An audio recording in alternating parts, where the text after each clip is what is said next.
My name is Dr. Julius Johnson. This is a collaborative event, video, recording, screening, really basically a neighborhood conversation. We have the Great New York City Black Nursing Association. We're going to be relaunching our Voice of the Black Nurse podcast. We have our partners, my co-host here, Josie Perpignan, who's also our membership chair. Josie, introduce yourself, tell people about you. My name is Josie Perpignan. I'm a co-founder of Greater New York City Black Nurses Association, current membership chair.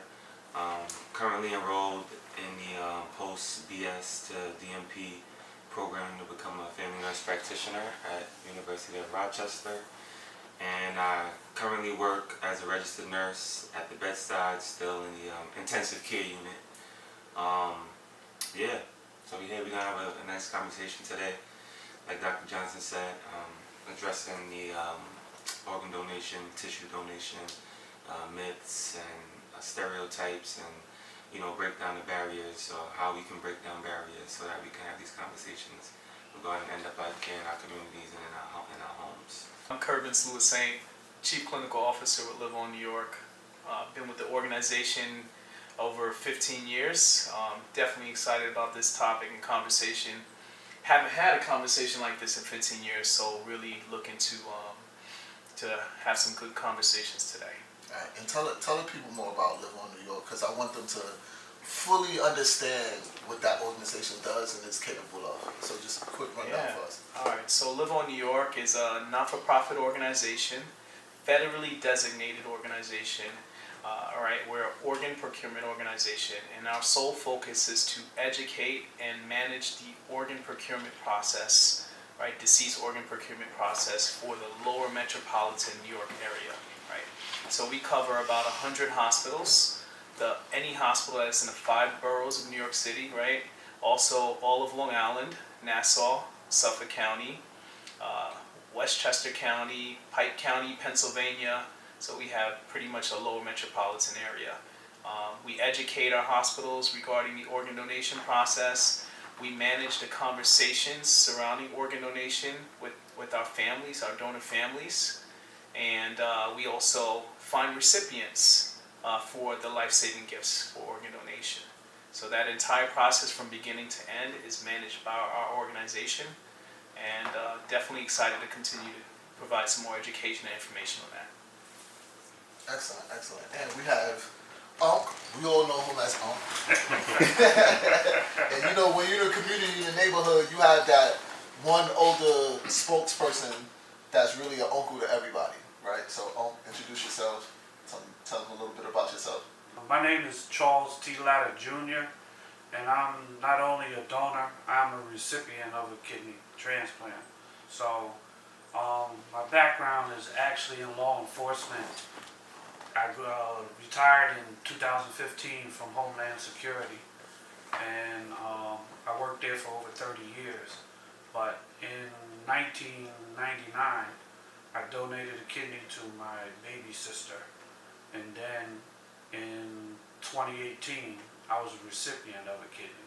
So I have kind of a little bit of knowledge about what goes on and what happens and the procedures that you go through when it comes to kidney donation and kidney receiving.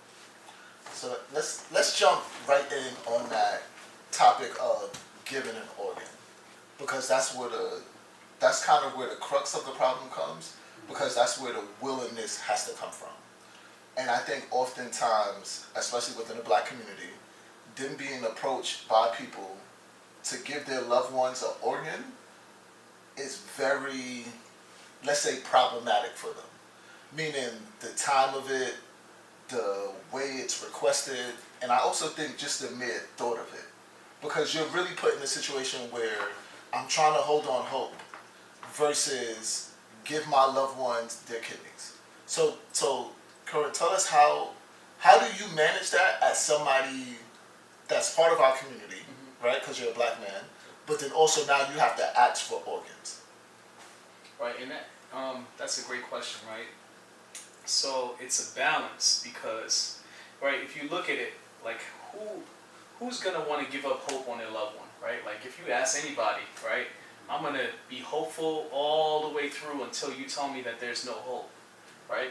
But that's the key point of the conversation right there, right? And the key point of what we look at before we talk to any family is what's being communicated with them by the medical team, right?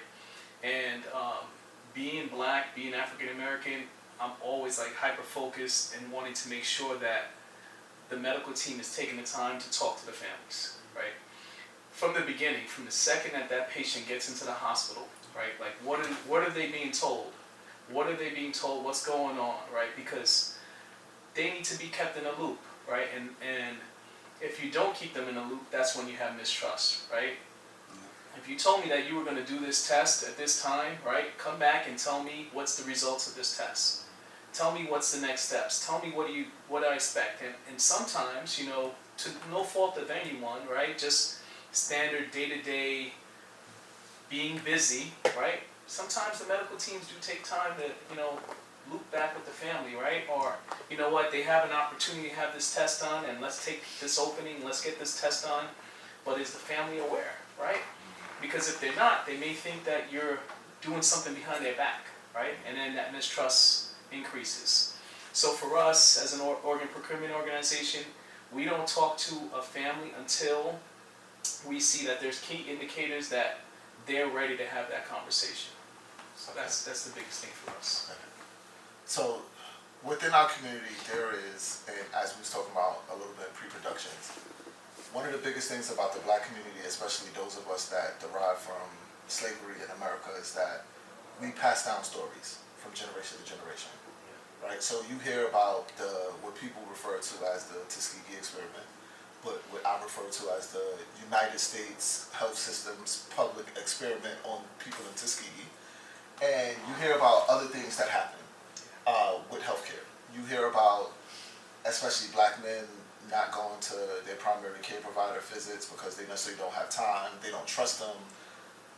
How do we get past all of that? Because I hear what you're saying happens in the hospital and you being patient, but there's a whole lot of distrust that you walk into the hospital with that. So how are we in the black community supposed to address that and kind of get over that and get comfortable? And that's not just for you. I don't want to put that all on your shoulders. I think that's something for all of us. Well, I think that it's a matter of studying and gaining knowledge and pushing out the right narrative in order to educate our people. Because if they're not educated on the possibilities of transplants and what could happen, then they're always going to look down on it. So there's, you know, with me, myself, I didn't even have a second thought when my sister told me that she needed a kidney. I just blurted it out. It was really funny because we were sitting at the Thanksgiving table and she had came home from Virginia and said, listen, I need a kidney, I gotta go on dialysis. And I just said it right then, you can have one of mine if we're a match. And my wife looked at me, she was like, you're not gonna discuss this with me? I said, no. I said, she needs a kidney, and if I'm a match, she's gonna get my kidney. Are y'all the only two siblings? No, there's 3 of us all together. Okay.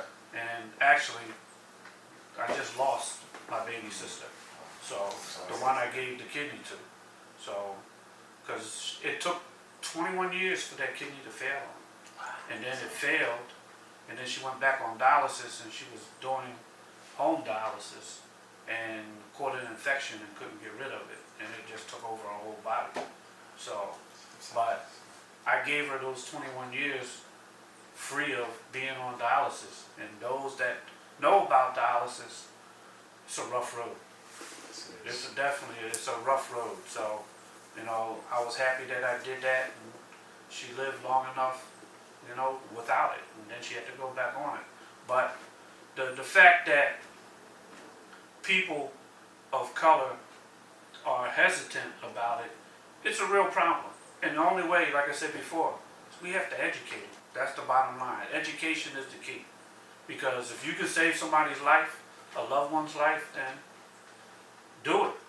You know, I've talked to people that, here's a case, friend of ours, the father needed a kidney. The son was scared. he called me up. He says, listen, tell me about this. How did it feel? What did you go through? This, that. And I had a long conversation with him about it. Yeah, and that's the prime example. People are scared.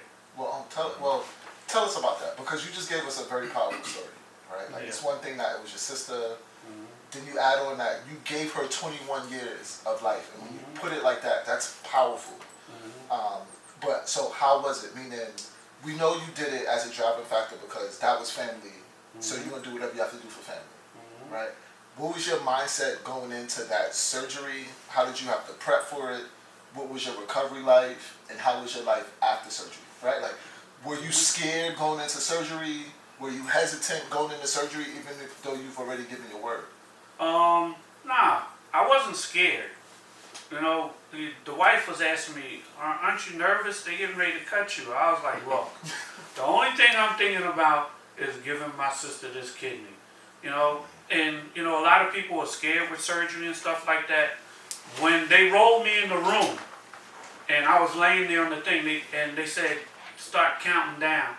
And next thing I knew, I woke up 4 hours later, and I'm in the recovery room, and my sister, who I gave the kidney to, is in a wheelchair coming to check on me. Because she was a registered nurse. Okay. Yeah, she was a registered nurse.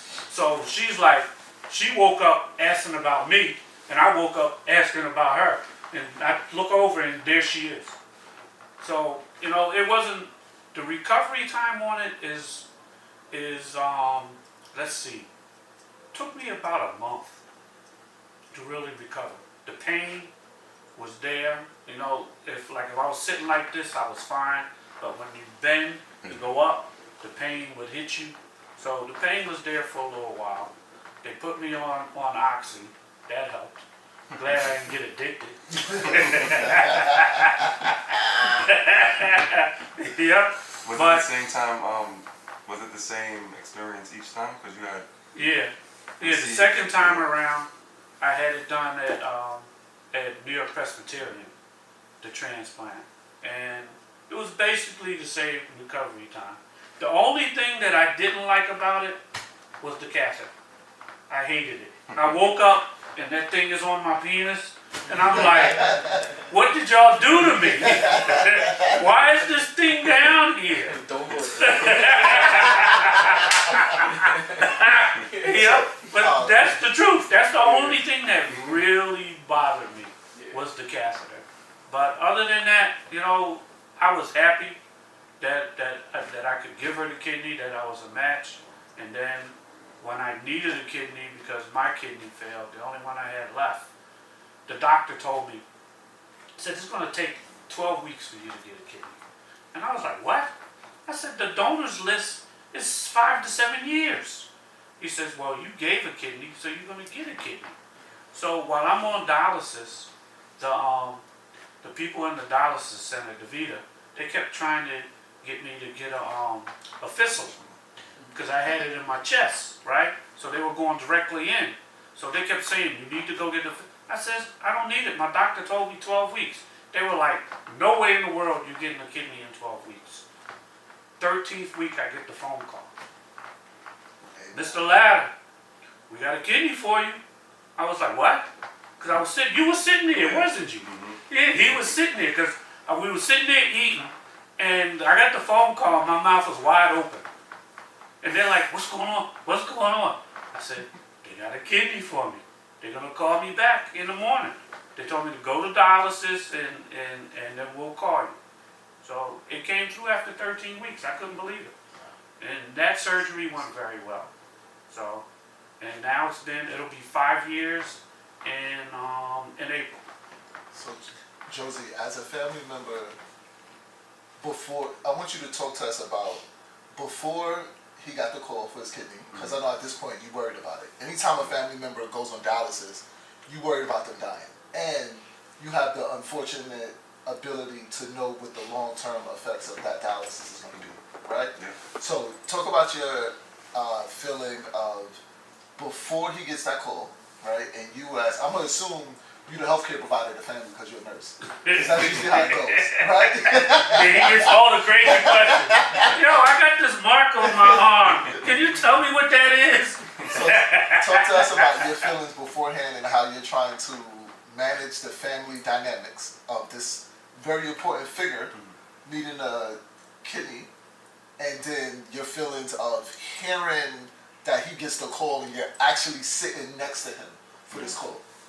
It's a lot of, it's a mixed emotions. It's a lot of, it's a very emotional like thing to think about, because although Unc is my family, I'm still a bedside nurse. I'm a critical care nurse, so I'm in the ICU all the time. I was working at Presbyterian in the CTICU, so I'm dealing with patients that get lung transplants, heart transplants, heart valve repairs and replacements, and all of these things. So I kind of knew the seriousness behind just going into surgery alone, and I knew that as a nurse, and knowing that, you know, the role that I have and the knowledge that I have, that not only do I have to be a family member, but I still have to still be a nurse at the same time. So utilizing my critical thinking, the skills that I've obtained over the years, and really thinking about everything that I know about Unc and his overall health, and you know what the possibilities of what he can go through, you know, post transplant, and also just thinking like I have an opportunity to utilize my voice as a black man and as a black nurse, that this is when I'm needed the most. So when we speak about like trust and mistrust, and why the black community is so against donating or becoming donors or things like that, I think it really starts with the nurse at the bedside, and having that opportunity to have conversation about these topics like end of life care and organ donation, and not having the answers, but at least providing information and resources so that the families have the information that they need. So I kind of still had that cap on too. So I'm still dealing with Unc and Auntie, like, you know, this is what we're gonna have to go through. You know, this is gonna be a tough time for Unc. He's gonna go through the recovery process. We gotta really be there for him, and just being supportive. So just knowing that we got that call at that time, I was like, wow, because I have my father's best friend, God bless his soul. He passed away because he was on a kidney waiting list for years, to the point where he was very healthy. He was following all the rules, and it was just prolonged to the point where he just was depressed, started to drink, started to smoke and do drugs and things like that, and then ended up passing away from kidney failure. But it's just like knowing that and understanding like, wow, like there's no, like you're feeling hopeless, like there's no hope, and to get that phone call like, well, you got a kidney in weeks, like that's huge. That's our friends that on dialysis that are my age. They had kidney transplants, rejected, and all of the things you could think of, and just to be like, wow, all right, I'm gonna be in the hospital. And it's in my hospital too, so I'm like, oh yeah, I'm going He was in my room every day. I was cleaning him up, wiping his ass, and all that stuff. Get out of here. And it's just Foley. Like, baby, he needs another Foley. Bring another Foley. But just knowing that they were comfortable enough and trusted me enough to be a part of the process, and to take my advice, and to make sure that, you know, I put them in a position so that the process it goes how it's supposed to, you know. And I think that being present, not just as a family member, but as a nurse, and having that platform, it opened up, I think it made the family trust me even more. And now that when things go on, they can give me a call, this is going on, they trust my word. And if they ever send anyone my way, or someone's calling about something, or have any type of issues or anything, I'm always there, a phone call away, and I make it like known, like I'm gonna be here for you no matter what, even if I know you're not, you know. And I felt like that alone, I see why, you know, where the lack of trust is, because they don't really have folks that look like them all the time to really be in their corner or feel like that they're in their corner. You know what I'm saying? So that was a blessing that Yeah, day, you know. you're right about that. I missed No doubt. and I was literally there the entire time with Uncle. They're like, you just got off of work, man, go home. Like, no, I'm staying right here, right in the recliner next to you, I'm chilling, you know what I'm saying? Like, you gotta be there. You gotta be there for family. So I think the nurses at the bedside is crucial to leave any personal matters that you have regarding anything related to healthcare at the clock. Like that's my motto is like when I clock in, my personal feelings, I leave them at the clock because it's not about me at this moment. You know what I'm saying? You could be against things, but you don't put that on to your patients or your patients' family members. You know what I'm saying? So just like what you said, right, about nurses being critical, right? If you really look at it, you're a nurse, I'm a nurse, right? We didn't get no educational organ donation in nursing school, right? It's like, so like, you have somebody in healthcare who got no educational about organ donation throughout the entire school education process, right? And then the only training you have is if you work in a transplant unit, or maybe you have a patient that somehow had a transplant related condition, right? So what are you left with? You still have the same myths, right, and the same questions that you had as if you were not a clinician, right? So there's nothing that helps to support or remove any of those myths during your whole entire education process, right? And that's, to me, that's a negative. That's a deficit, right? So you feel we should talk about this more in academia? Absolutely, absolutely. Okay. Well, look, That makes sense. so I'm an associate professor, right? So it's something that we can possibly make happen. We can do it. That's the biggest key. Yeah. So because I think organ donation is a myth until you need an organ, right? Or until your family member needs an organ, and then that thing that was a myth that you dislike, you believe on it full on. Right? Until it happens, you don't even think about it. You never think about it. I never thought about it until my sister needed it. And then 2 years later, my father needed a heart transplant and got one. So they call us the transplant family. And I did used to work for Live On New York as a transplant coordinator, and that was really probably one of the best experiences that I've had as a clinician. It was like you said, the myths and the thoughts and the stereotypes that we had in my community, even like within my family. It was just like, you don't put yourself as an organ donor because that's like jinxing yourself, or if you go to the hospital, they might not save your life just to get your organ. Like, these are things that I've heard growing up. So when I became a transplant coordinator, the level of education that I had and knowledge just regarding like organ donation, like some folks would say, oh, you're gonna harvest you, and I haven't used that term since I've worked at Live On New York.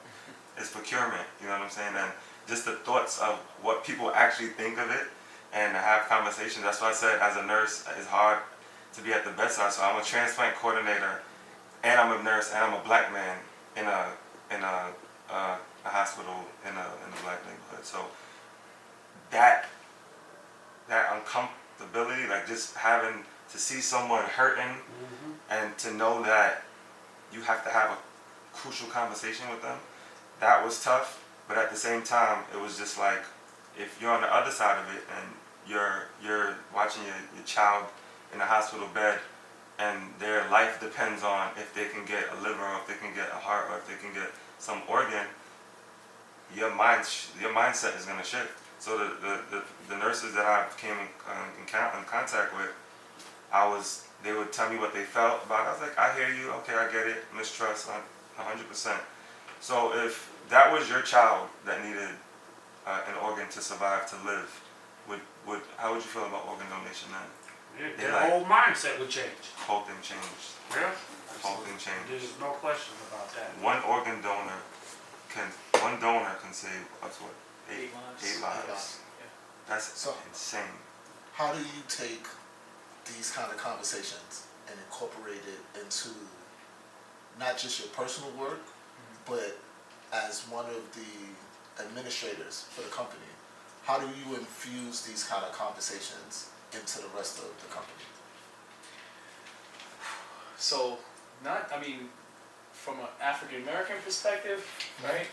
I mean, the good part is that every single day, right, we look at, like, in terms of how we're managing our operations, we're looking at every single conversation, right? And to be honest with you, before we have any conversation with the family, we huddle and have a conversation together as a team, because we want to make sure we're all on the right page, right? And we're looking at that specific family dynamic, what's going on with them, and what kind of benefits, and how should we prepare to have the conversation. For us, we don't like to work off a script. It's really about just, I don't know if it's like a New York thing, but we really just try to keep it 100% honest and real, right? Like, this is what's going on. This is the benefits of organ donation. This is the family's right to hear about organ donation, and what can we do to make this happen, right? Because there's, in New York alone, there's about 2,500 people, African Americans, that are waiting for life-saving organs, right? Nationally, that's close to 20,000, right? So it's our own people that we're asking, we're fighting on behalf of this, right? It's our own people that we're doing this for. And we get transplants too, right? Unc is here, right? He just talked about his family as well, right? So we're advocates for not just the recipients, but the donor families, right? So that's what we try to do. So we look at it every single day, and we really try to target every scenario with its own individual support. Do y'all keep statistics in terms of by race and gender? Meaning, where do blacks and black men rank on the level of need and the level of giving? Okay, so in terms of, I guess the statistics that I could probably speak to right now is probably more the authorization rate, right? So it's a little bit difficult, right? If you really look at it, we capture a lot of data on the donor, right, or the patient that we're asking the family. Okay. I think we're really trying to work hard to capture who we actually asking, right? Because for every patient, right, you could have today it could be a 50-year-old male who's dying, right, and we're asking his 22-year-old daughter, right, but tomorrow it could be his 60-year-old wife or something, right? So like the person you're asking is sometimes different from the patient themselves. So we're trying to capture that, because then that really can help us to really kind of hardwire some of our approach processes. But from a perspective of authorization rates alone, like the African Americans that we do approach, we're about 39%. 39% of the time they say yes. Okay. Yeah. That's higher than I thought. I thought we were gonna be in the teens. Oh no. Yeah, we've made some significant progress in that direction, but it's really, like our focus is, we do a lot of community groundwork, right? And I think that's really more helpful, to try to get in front of people outside of the hospital setting. Because once you wait to the hospital, we always try our best, right? But it's also a difficult time for that family, right? To hear and accept and understand, right? So like the more education we can provide in community settings, and we do provide education in hospital settings as well, but in the community, we also have a multicultural affairs department. We look at, I think there's impact in culture, there's some impact in religion, and race, of course, right? So that department kind of helps, to support some of that. We try to really have people from different cultures that support that part of the process as well. So the reason I ask is because Josie and I, we are both on the National Black Nursing Association's Men's Health Committee, right? And Josie's actually one of the co-chairs now. And we spend a lot of time of trying to address, educate, and improve the health of black men. So we tend to, as black men, rank lowest amongst a bunch of things. Highest in hypertension rates, cardiovascular rates, stroke rates, but also these things lead to reasons why you would need a kidney Yep. transplant. Yeah. We tend to rank highest among lung cancer, so you would need a lung transplant. Our health is rapidly declining, and we have a bunch of myths that prevents us from utilizing primary care services, specialist services, and you tend to just see us when we are in the emergency room. So we do a lot of addressing those things amongst our National Black Nursing Association committee to these things. So I'm happy we had this conversation. I appreciate y'all all for coming out and doing this. Is there any last thoughts anybody want to have before we wrap up this? I actually have a question. Absolutely, go ahead. When you go into the, how do you evaluate the individual that you're trying to get the kidneys from? Yeah. So. Or any donor, anyone. Yeah, no, I gotcha. Okay. So by law, the hospital, when the patient is about to die, right? I guess if I can kind of put it from that perspective, they make a referral to us, right? In that referral, they would provide some baseline information in terms of the organ function and suitability of the medical history, things of that nature. We use that information to kind of give us some baseline in terms of if this patient could be a candidate or not. The reason I ask is because I had a close friend that recently passed that I graduated from Lincoln with. He was my classmate. He got a kidney transplant, but it came from a drug addict. And a year after he got the transplant, it failed. Yeah. So I'm trying to figure out, would it behoove people that want transplants not to take it from somebody like that, from somebody that had previous drug use? That's a great question. So let's put it like this. Like our job as an organ procurement organization is to take the information that we have, that we received from this hospital, right, regarding this patient, and provide it to the transplant center that is taking care of that person who needs a life-saving organ, right? The word life-saving is extremely important because some people have hours, minutes, days, right, to live. We don't want to be in the decision of saying this organ is good or this organ's not good and don't give it to this person or that person. We leave that up to the patient to have it with their physician, with their primary physician, right? Their transplant surgeon. Because if somebody came to me, right, and I can only talk for myself, and said, Curvins, if you need this kidney or you're gonna die tomorrow, I'm taking that kidney, right? So that's what we really try our best to just do. Provide this information and let the centers make the decisions. Do you get a choice? Because speaking on that now, You do. Yeah. do you get a choice on whether you want to accept it or not? Yes, you do. They tell you about the person that you're getting the. They told me that the person was hit by a car riding a bike. That's why my wife won't let me ride bikes anymore, by the way. But he got hit, he You was can't brain ride a bike dead. probably. Huh? You probably can't ride a bike. So So they told me, they give you points, the kidney, they give you percentages of what the kidney is. And they asked you, point blank, do you want it or not? So it's actually your choice. You can deny it and wait for another one. And my friend that I'm actually talking about, he'd been waiting for like 6 years. So he was tired of the dialysis, so he just took the kidney. So if you say no, do you go to the bottom of the list? Nope. Or are you just at the next person Nope. on the list? The next person on the list can, if they want it, they can have it. But you stay at that level. Okay. You don't go back to the bottom of the list. That's You good stay where information. you are.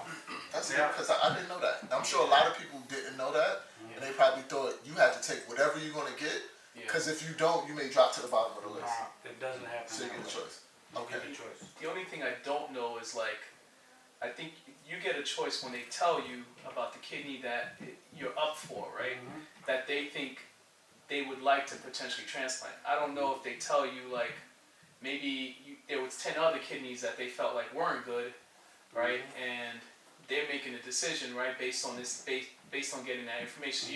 You're only hearing about the one that is good, but maybe there were 100 other offers that were there, and right, they just didn't present it to you. Well, actually, when you say that, going back to my father, there was a few hearts that my father, that the doctors, they said they were pretty good, but he needed something a little bit stronger. Okay. So they actually told him, Yeah. we have one, but we don't think it's good for you. Okay. We're gonna wait. and he was in the hospital for, what, about 6 months before he got the kidney? I mean, before he got the heart? Yeah. But they actually told him, yeah, we had a kidney, but we didn't think it was good for you. How long did the heart last? Let me see, he died last year in 2022.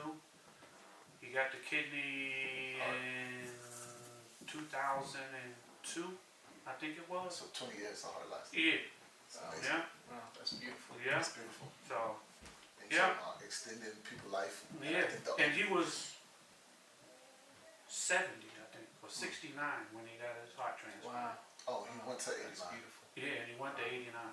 Oh, that's amazing. Yeah. Absolutely. That's Yeah. amazing. Absolutely.